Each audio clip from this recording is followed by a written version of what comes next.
স্বাস্থ্যগত কারণ দেখিয়ে রাষ্ট্রপতি মোহাম্মদ শাহাবুদ্দিন পদত্যাগ করতে পারেন বলে দাবি করেছেন আল জাজিরার অনুসন্ধানী সাংবাদিক জুলকারনাইন সায়ের সামি।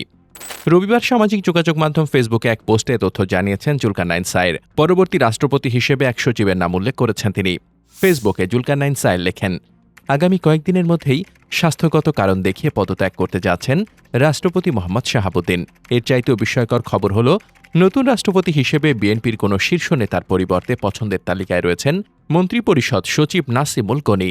অন্যদিকে চুপ্পুর ঘনিষ্ঠজন হিসেবে পরিচিত সাংবাদিক নাজমুস সাকিব তার একটি পোস্টে জানিয়েছেন, রাষ্ট্রপতি মোহাম্মদ শাহাবুদ্দিন চুপ্পুর সম্ভাব্য পদত্যাগ নিয়ে আমি যা জানতে পেরেছি, রাষ্ট্রপতি মোহাম্মদ শাহাবুদ্দিন চুপ্পু অধ্যায়ের অবশেষে সমাপ্তি ঘটতে যাচ্ছে।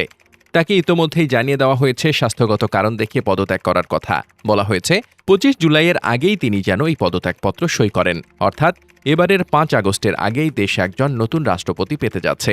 সম্ভাব্য অনেকের নাম নিয়ে গুঞ্জন থাকলেও বলা হয়েছে, শেষ মুহূর্তে যদি সরকার কাউকে তার রিপ্লেসমেন্ট হিসেবে নিশ্চিত করতে না পারে, তাহলে স্পিকার হাফিজউদ্দিন আহমেদ বীর বিক্রমকেই হয়তো ভারপ্রাপ্ত রাষ্ট্রপতি হিসেবে শপথ নিতে হতে পারে। পরবর্তীতে হয়তো সুবিধাজনক সময় মির্জা ফখরুল ইসলাম আলমগীর অথবা অন্য কাউকে এই পদের জন্য সরকার বিবেচনা করবেন।